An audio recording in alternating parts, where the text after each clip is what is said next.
میں شادی کے بعد رخصت ہو کر اپنے سسرال پہنچی تو میرے شوہر نے جھجک کر پہلے ہی بتا دیا تھا کہ میرا اچھا استقبال نہیں ہونے والا۔ ابھی میں یہ بات نہیں سمجھ پائی تھی کہ گھر میں قدم رکھتے ہی میری ساس کی نظر میرے شوہر اور مجھ پر پڑی۔ مجھے دلہن کے روپ میں اپنے بیٹے کے پہلو میں کھڑا دیکھ کر وہ جھٹکے سے کھڑی ہوئی اور اپنے بیٹے سے لڑنے جھگڑنے لگی۔ میں اس استقبال سے گھبرا گئی تھی۔ مجھ پر ان کی نظر پڑی تو وہ مجھ پر غصہ کرنے لگیں اور لڑنے لگیں کہ میں نے ان کے بیٹے پر جادو کر دیا ہے۔ بہت مشکل سے میرے شوہر نے اپنی ماں کو چپ کروایا اور وضاحتیں دینے لگا۔ اس گھر میں قدم رکھتے ہی میرا دم گھٹنے لگا تھا۔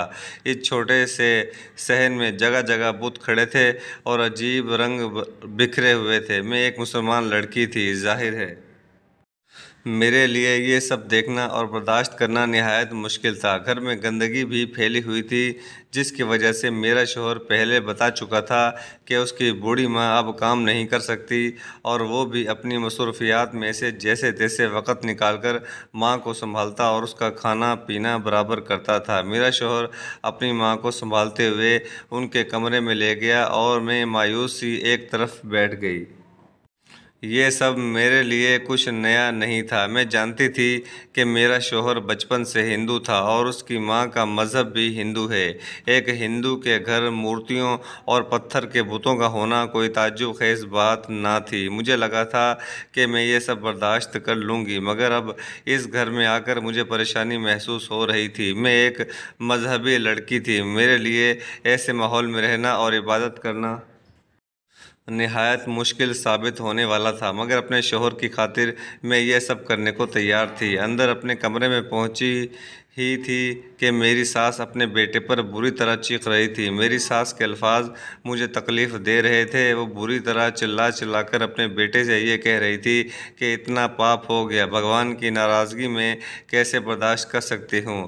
آپ بھگوان کو کیا منہ دکھائیں گے کہ اس پاپی عورت نے تمہیں ورگلا دیا ہے؟ میری ساری نسلیں برباد ہو گئیں، اب میں کیا کروں گی؟ بھگوان کی کرپا ہم پر سے اٹھ جائے گی وغیرہ وغیرہ۔ میں سمجھ سکتی تھی کہ ایک مذہبی عورت کا بیٹا اس کے ہاتھ سے نکل گیا تھا۔ میری ساس کو پریشانی تھی کہ ان کے گھر میں اپنا کلام پاک قرآن پڑھتی رہی تو ان کی نظر میں بے برکتی پیدا ہو جائے گی۔ دو مذاہب کے لوگوں کا ایک گھر میں ایک ہی چھت کے نیچے رہنا بالکل ناممکن سی بات ہوتی ہے۔ اچانک میری ساس میرے شوہر سے کہنے لگی کہ تو بھگوان کے بہت قریب تھا، تو بہک کیسے گیا کہ اپنی نسل کو چلانے کے لیے اس گنہگار عورت سے بیاہ رچا بیٹھا؟ ضرور اس نے تجھ پر جادو کیا ہوگا۔ یہ جادوگرنی ہے، کیونکہ مسلمان جادو کرتے ہیں اور لوگوں کو اپنے جادو کے زور سے اپنے مذہب سے ہٹا دیتے ہیں۔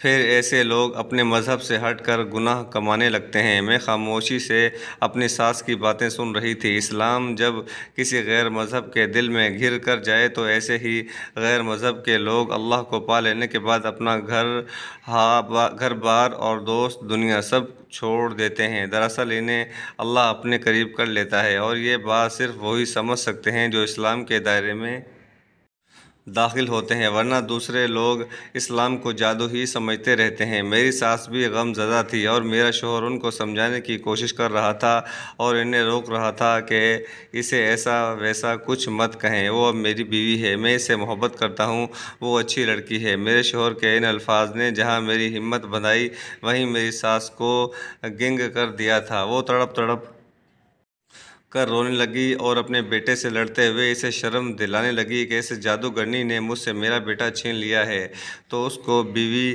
کیسے کہہ سکتا ہے؟ تو اس پر یقین کیسے کر سکتا ہے؟ تو روز کالی ماتا کے چرن چھو کر گھر سے کام کے لیے نکلتا تھا، تجھ سے اتنی بڑی بھول کیسے ہو گئی کہ تو بھگوان کے سامنے اس گنہگار عورت کو لے آیا؟ یہ تو بہت بد قسمتی کا کام ہو گیا۔ وہ سینہ کوبی کرتے ہوئے اپنے پتھر کے خداؤں کو پکار پکار کر روتی جا رہی تھی۔ میری ساس کی آواز میں پیدا ہونے والی لرزش اور کپکپاہٹ نے مجھے متوجہ کیا تھا۔ میں اٹھ کر ان کے کمرے تک پہنچی اور فکر مندی سے اندر جھانکا۔ سامنے کا منظر میرے اعصاب کو جھٹکا دینے والا تھا۔ سامنے میری ساس روتے روتے نڈال ہو کر گر پڑی تھی۔ میں گھبرا گئی تھی کہ کہیں ایسا نہ ہو میری ساس اپنی زندگی کے آخری لمحات میں ہو۔ وہ بالکل پیلی زرد رنگت کی مالک تھی، سفید پپڑی زدہ ہونٹ، کپ کپاتے ہاتھ اور لرزتا بدن لیے وہ جانے کون سی کیفیت میں مبتلا تھی۔ میرا شوہر بوکھلایا ہوا سا اپنی ماں کو سنبھال رہا تھا۔ میں نے اپنے شوہر کی مدد سے ساس کو بستر پر سلایا اور میرے شوہر نے قریب پڑی میز سے کچھ دعائیں اٹھا کر اپنی ماں کو دیں۔ میری ساس سو گئی تو میں نے جھجک کر اپنے شوہر سے کہا کہ اسے اپنی ماں کو ہسپتال لے جانا چاہیے کیونکہ اس کی حالت بہت خراب لگ رہی تھی۔ اس پر میرے شوہر نے مجھے جو بتایا وہ میرے ہوش اڑا گیا۔ میں ہکا بکا سی اپنی ساس کو دیکھ رہی تھی۔ میرا شوہر اداس لہجے میں بتا رہا تھا کہ میری ماں کینسر کے آخری سٹیج پر ہے اور ڈاکٹروں نے بھی اب اسے لا علاج قرار دے دیا ہے، اور اسی وجہ سے میرا شوہر بھی بے حد پریشان دکھائی دے رہا تھا۔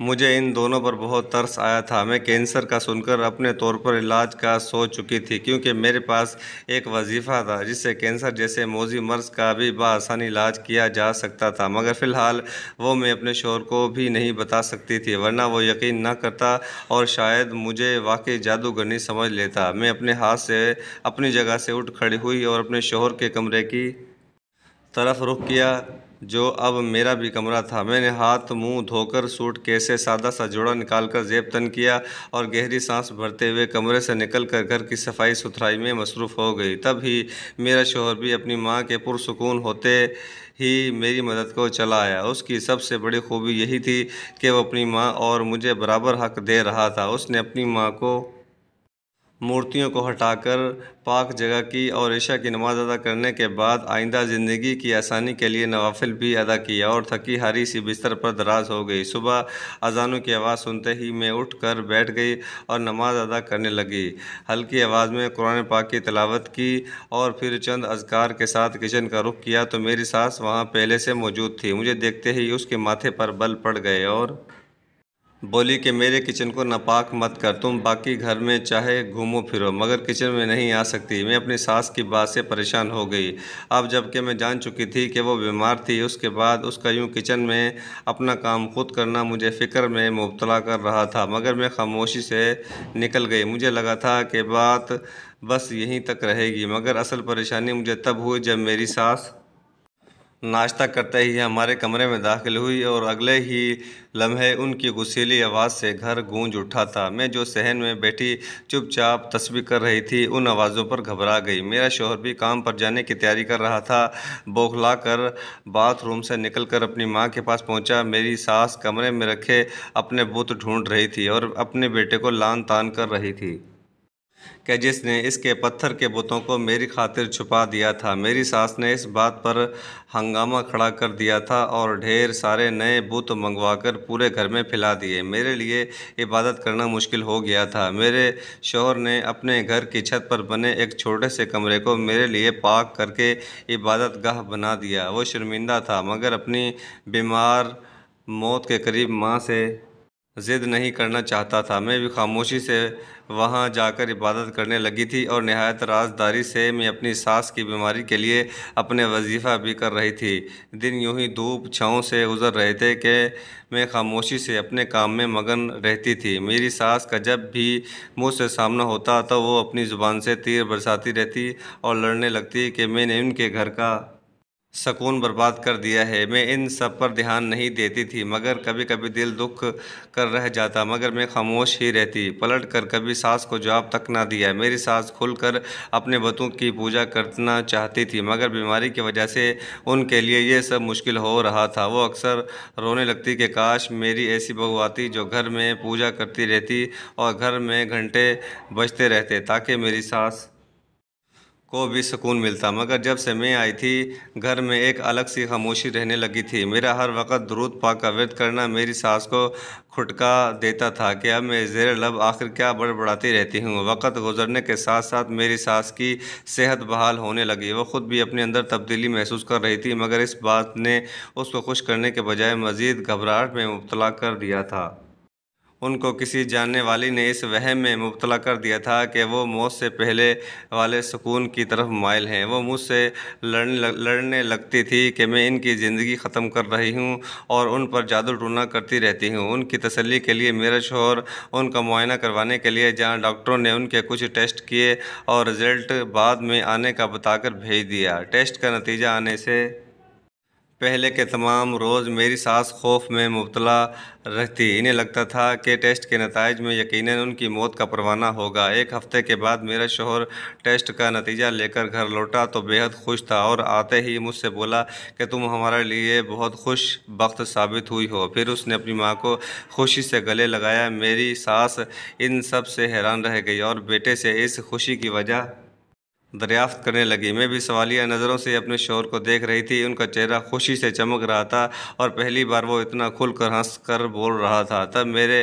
شوہر نے اپنی ماں کو بتایا کہ وہ بالکل ٹھیک ہو چکی ہے اور کینسر کا شائبہ تک نہیں رہا۔ پھر اس نے اطمینان سے مجھے دیکھتے ہوئے کہا کہ ماں، ان سب کے پیچھے تمہارے بہو کا ہاتھ ہے۔ یہ ہم دونوں کے لیے خوش بخت ثابت ہوئی ہے۔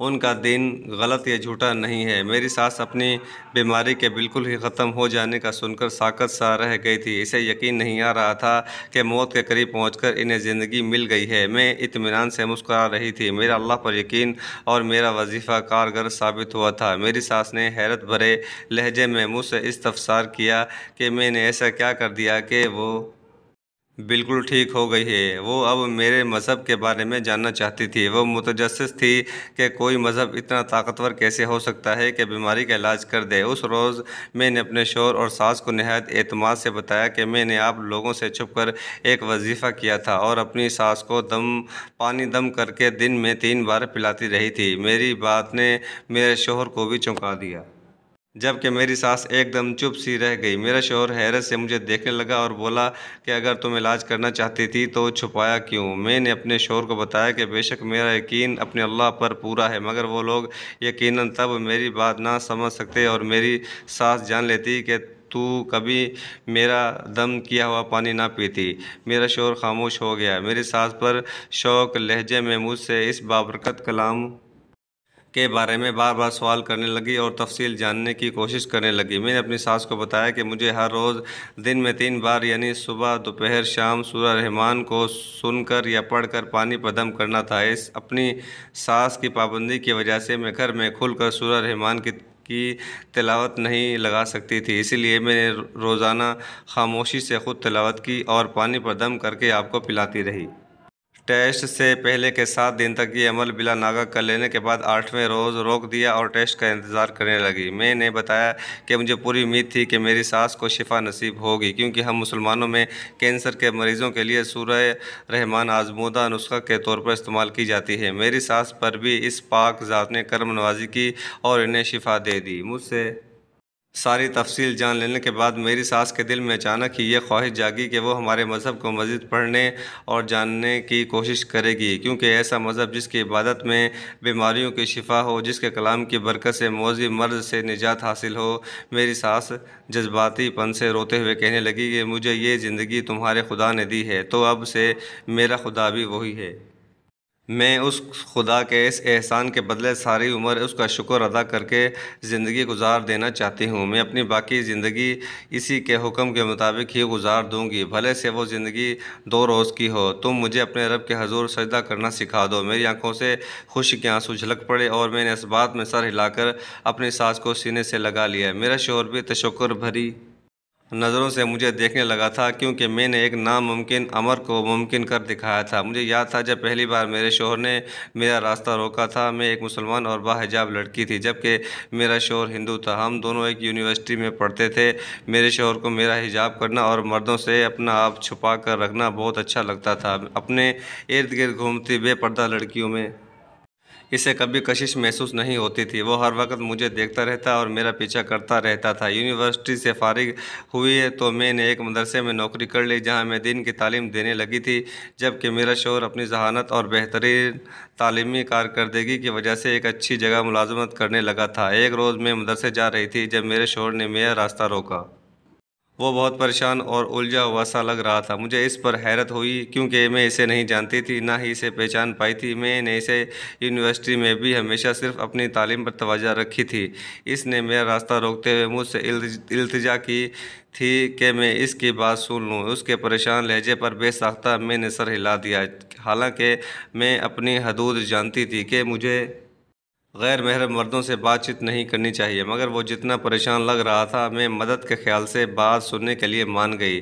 تب اس نے اپنی حالت کی جو وجہ مجھے بتائی وہ مجھے بوکھلانے پر مجبور کر گئی۔ میں جو اسے پریشانی سے نکالنا چاہ رہی تھی، منہ کھولے اسے دیکھنے لگی تھی، جو مجھ سے اپنی محبت کا اظہار کر رہا تھا۔ وہ مجھے بتا رہا تھا کہ میں یونیورسٹی میں پہلے روز سے تمہارے اس حلیے اور حجاب کی وجہ سے تم سے متاثر رہنے لگا تھا۔ مجھے لگتا تھا کہ مجھے صرف تمہیں دیکھنا اچھا لگتا ہے، لیکن ایسا نہیں ہے۔ جب ہم یونیورسٹی سے فارغ ہوئے تو میں کتنے روز بے چین رہا تھا۔ میں تمہیں دیکھنا چاہتا تھا، مگر ایسا ممکن نہیں تھا۔ میرا کہیں دل نہیں لگ رہا تھا، یہاں تک کہ میں پوجا کرنے میں بھی بار بار تنگ ہو رہا تھا اور لائنیں بھولنے لگا تھا۔ میں دنگ سی اسے سن رہی تھی۔ میں تو یہ تک نہیں جانتی تھی کہ وہ کون تھا اور کب مجھے یونیورسٹی میں دیکھتا رہا تھا۔ جب وہ اپنی بکھری الجھی حالت کی وجہ سے مجھے کہہ رہا تھا، اس نے اپنا حال بتا کر اچانک مجھ سے ایسا مطالبہ کیا جو مجھے بڑبڑانے پر مجبور کر گیا۔ وہ بولا کہ میں تم سے شادی کرنا چاہتا ہوں۔ میں نے گڑبڑا کر اسے دیکھا اور اپنی حیرت پر قابو پا کر سنجیدگی سے اسے کہا کہ ہم دونوں شادی نہیں کر سکتے، کیونکہ ہمارا مذہب الگ ہے۔ میں ایک مسلمان لڑکی ہوں اور میرا نکاح صرف مسلمان مرد سے جائز ہے۔ میری بات سن کر وہ فوراً بولا کہ میں تم سے نکاح کرنے کی خاطر مسلمان ہونے کو بھی تیار ہوں۔ وہ مجھ سے ہر حال میں شادی کرنا چاہتا تھا۔ وہ اپنی بے قرار حالت سے پریشان تھا۔ مجھے نہ چاہتے ہوئے بھی اس پر ترس آیا تھا۔ میں نے انکار میں سر ہلا کر اسے سمجھایا کہ اگر وہ مجھ سے نکاح کرنے کے لیے مسلمان ہوگا تو اس کا فائدہ نہیں، کیونکہ اس کا دل اسلام کو نہیں مانے گا تو وہ بے دین ہی رہے گا۔ جب تک وہ بے دین ہوگا ہمارا نکاح جائز نہیں ہوگا۔ میری باتوں نے اسے پریشان کر دیا تھا۔ میں اسے سمجھا بجھا کر معذرت کرتی وہاں سے چلی گئی۔ مجھے افسوس تھا کہ میری وجہ سے ایک اچھا لڑکا اس حال کو پہنچ گیا تھا، مگر اس میں یقیناً میرا قصور نہیں تھا۔ میں نے اسے کبھی بات کی تھی، نہ بڑھاوا دیا تھا، لیکن شاید اللہ نے اس کے دل میں میرے حجاب کی عزت اور میرے اسلامی طور طریقے کے لیے کشش پیدا کر دی تھی، اسی لیے وہ اپنے مذہب سے بھی دور ہو رہا تھا۔ اس واقعے کو 1 ماہ گزرا تو میں اس لڑکے کے بارے میں بھول گئی اور اپنی زندگی میں مگن ہو گئی۔ میری رہائش بھی اسی مدرسہ کے ساتھ جہاں میں پڑھاتی تھی، کیونکہ میرے والدین کا میرے بچپن میں ہی انتقال ہو چکا تھا۔ میں نے چچا کے گھر رہ کر اپنی ابتدائی عمر گزاری، مگر جو ہی میں یونیورسٹی میں پہنچی اپنے لیے چھوٹی موٹی نوکری کر کے چچا کے گھر سے ہمیشہ کے لیے ہاسٹل میں شفٹ ہو گئی، تاکہ میں کسی پر بوجھ نہ بنوں۔ اب میری زندگی کا مقصد صرف دینی تعلیم دینا رہ گیا تھا، مگر میری زندگی میں اس ہندو لڑکے نے کچھ عرصے کے لیے ہلچل سی مچا دی۔ اس کی وجہ سے میں کئی روز تک اسی پریشانی میں مبتلا رہی تھی، کہیں اس کی بکھری حالت کے پیچھے میری کوئی غلطی نہ ہو۔ میں نے اپنی زندگی بہت صاف اور سنبھل کر گزاری تھی۔ میں نہیں چاہتی تھی کہ میں کبھی کوئی غلطی کروں جس سے اللہ ناراض ہو، لیکن 1 ماہ کے بعد جب میں وہ بات بھولنے ہی والی تھی، وہ لڑکا پھر سے میرے سامنے راستے میں آ کھڑا ہوا۔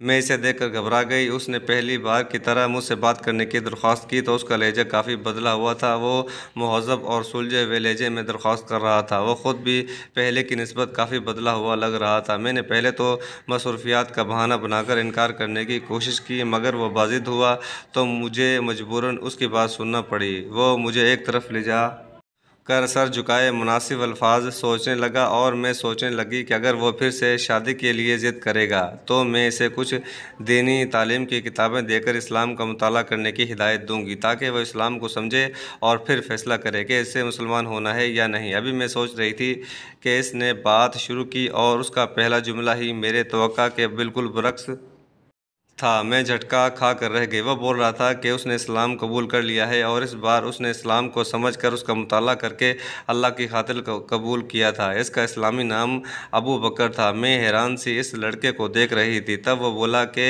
جب میں نے اسے اسلام کو سمجھ کر قبول کرنے کا کہا تھا وہ تب بھی سوچ چکا تھا کہ وہ اسلام کا مطالعہ کرے گا۔ وہ مجھ سے ملاقات کے فوری بعد ایک مسجد میں پہنچا اور کسی مولوی سے درخواست کر کے اسلام کو سمجھنے لگا۔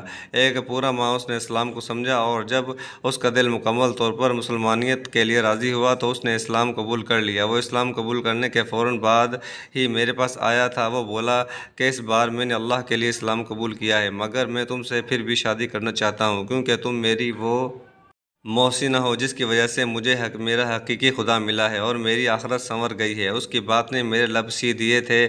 میں اس بات کے بعد انکار نہیں کر پا رہی تھی۔ وہ اسلام قبول کر چکا تھا اور ایک مسلمان سے میرا نکاح جائز تھا۔ میں نے اس کے دوسری بات پوچھنے پر حامی بھر لی۔ اس نے مجھے اپنے بارے میں سب بتا دیا کہ فیملی میں اس کی بس ایک بوڑھی ماں ہے، اور اس نے اداسی سے بتایا کہ اس کی ماں کٹر ہندو ہے، وہ کبھی اسلام قبول کرنے پر راضی نہیں ہوگی۔ وہ اپنی ماں کی آخرت کو لے کر فکر مند تھا۔ میں نے تب دل میں ٹھان لی تھی کہ میں اس کی ماں کو بھی مسلمان کر کے رہوں گی۔ شادی کے بعد ابو بکر مجھے اپنے گھر لے گیا اور مجھ سے درخواست کی کہ جب تک اس کی ماں زندہ ہے میں سب برداشت کروں اور اس کے ساتھ رہوں، کیونکہ وہ زندگی کے اس حصے میں اپنی ماں سے تعلق نہیں توڑنا چاہتا تھا۔ میں نے اسے تسلی دی اور اس کے ساتھ اس کے گھر پہنچ گئی۔ میرے شوہر ابو بکر کی ماں اس کے اسلام قبول کر لینے کی خبر سن کر ہی آپے سے باہر ہو گئی تھی۔ وہ مجھے اس سب کی وجہ ماننے لگی اور کسی حد تک یہی سچ تھا۔ اللہ نے میری مدد کی تھی اور میں نے اپنی ساس کی بیماری کا قرآن